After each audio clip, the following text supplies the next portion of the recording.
Hello aspirants, क्या आप भी ऐसे वीडियो की तलाश में हैं जिसे आप बिना बोर हुए पिक्चर के थ्रू अच्छे से समझ सके, या फिर इस पूरी दुनिया के बुक्स के पॉइंट्स पढ़ने की जगह आप चाहते हैं सिर्फ वही पॉइंट्स पढ़ना जिसके इर्द गिर्द अक्सर एग्जाम में क्वेश्चन बनते हैं?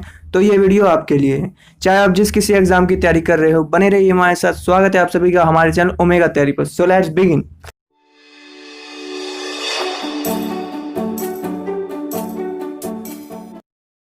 डियर स्टूडेंट्स, इस वीडियो में हम वैदिक सभ्यता के बारे में पिक्चर्स के थ्रू पढ़ेंगे जिससे आप बिल्कुल भी बोर महसूस नहीं करेंगे। साथ ही इस टॉपिक को प्रिपेयर करने में हमने लूसेंट, एनसीईआरटी और खुद के द्वारा पढ़ाए गए 6 साल का एक्सपीरियंस शेयर किया है।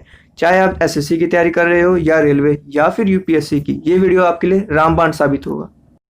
बच्चों, चाहे आप इंग्लिश मीडियम के स्टूडेंट हो या हिंदी मीडियम के, आपको हिस्ट्री हिंदी में ही पढ़नी चाहिए। मैं खुद इंग्लिश मीडियम से हूँ, लेकिन हिस्ट्री हिंदी में तैयार करता हूँ क्योंकि इससे कहानी याद रखनी आसान हो जाती है।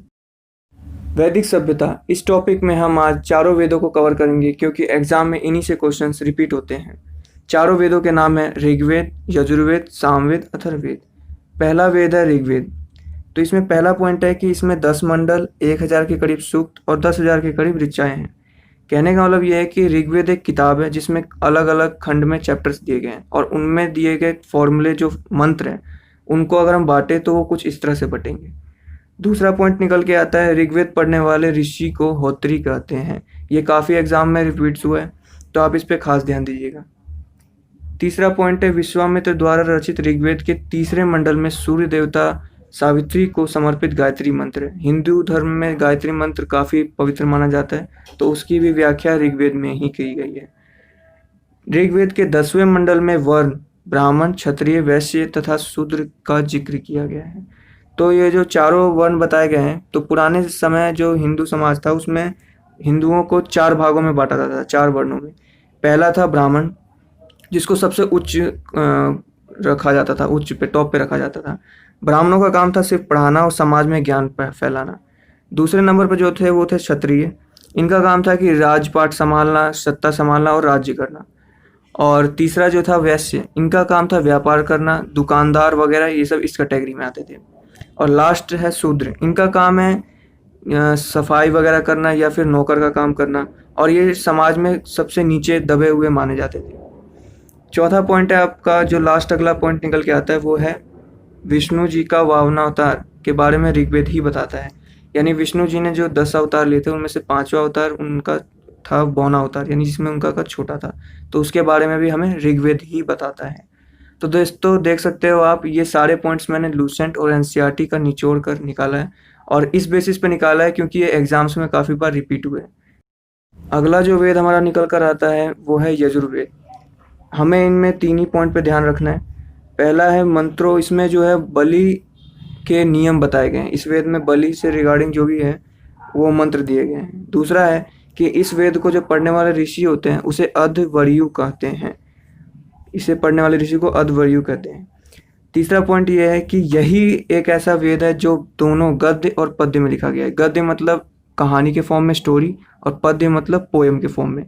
तो आप बाकी वेद जो देखेंगे वो या तो पोएम के फॉर्म में मिलेंगे या फिर स्टोरी के फॉर्म में, लेकिन यही एक ऐसा वेद है जो कि स्टोरी के फॉर्म में भी लिखा गया है और इसमें आपको पोएम में मिल जाएंगे।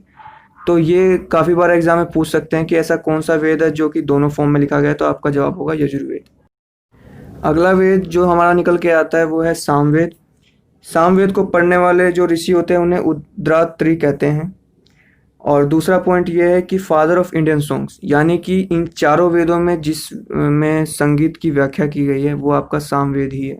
यानी सामवेद ही ऐसा वेद है जिसमें भारत की जो संस्कृत है, सारे गामा, उसका व्याख्या सामवेद में किया गया है। आखिरी वेद हमारा निकल कर आता है अथर्ववेद। इस वेद में हमें सिर्फ यही बात याद रखनी है कि इस वेद में हमें औषधि, रोग निवारण, जादू टोना, स्तुति, विवाह, राजक्रम आदि से जुड़े मंत्र बताए गए हैं। यानी अगर आप मोटा मोटी समझे तो साइंटिफिक टाइप, जैसे रोग निवारण, औषधि, मेडिसिनल हो गया, और काफ़ी सारे जो उनके होते थे उस समय, उसके रिगार्डिंग मंत्र इस वेद में बताए गए हैं। आखिर में हम कुछ मिसलेनियस टॉपिक्स करेंगे। ये एग्जाम पर्सपेक्टिव से काफ़ी इंपॉर्टेंट रहता है, तो खास ध्यान दीजिएगा। सबसे पुराना वेद ऋग्वेद को माना जाता है और सबसे आधुनिक और नया वेद अथर्ववेद को माना जाता है। वेदों को समझने के लिए जो वेदांगों की रचना की गई है उनकी संख्या 6 है, ये आप ध्यान रखिएगा। अधिकतर पुराण संस्कृत में लिखे गए हैं। ये काफ़ी बार एग्जाम में पूछ लिया जाता है कि जो पुराणों की रचना हुई है वो किस भाषा में हुई है, तो आप उसका जवाब संस्कृत देंगे। इसके बाद बताया गया है कि जो अलग अलग वंश है उस समय अलग अलग पुराण फेमस थे। जैसे मौर्य वंश के समय विष्णु पुराण, आंध्र सातवाहन वंश के समय में वत्सन पुराण और गुप्त वंश के समय में वायु पुराण। तो ये भी आपको ध्यान रखना है। आखिरी पॉइंट निकल के आता है कि पतंजलि ऋषि जो थे वो पुष्यमित्र शुंग के पुरोहित थे। यानी पुष्यमित्र शुंग एक राजा हैं जो कि शुंग वंश के बहुत ही प्रख्यात राजा थे। और जो पतंजलि ऋषि, जिन पे आज रामदेव बाबा जो जिनका ब्रांड है और जिनको माना जाता है कि योगा इन्होंने ही खोज की है, तो पतंजलि ऋषि उन्हीं के दरबार में प्रेजेंट रहने वाले एक महान ऋषि थे। स्टूडेंट्स, इस तरह हमने वेदों से पूछे जाने वाले लूसेंट और एनसीईआरटी के सवालों का निचोड़ निकाल लिया है। आपके अपने एग्जाम में इन्हीं से सवाल देखने को मिलेंगे। ये वीडियो याद करने में बिल्कुल छोटा और एटम बम साबित होगा। दोस्तों, आपको एक इन्फॉर्मेशन देनी है, हमने प्राचीन इतिहास से जुड़ी वीडियो सीरीज स्टार्ट कर दी है। तो अगर आप हमारी कोई भी अपडेट मिस नहीं करना चाहते तो चैनल को सब्सक्राइब कर लाइक करें, जिससे हमारा उत्साह बढ़ेगा। मिलते हैं नेक्स्ट वीडियो में, तब तक के लिए विश यू बेस्ट।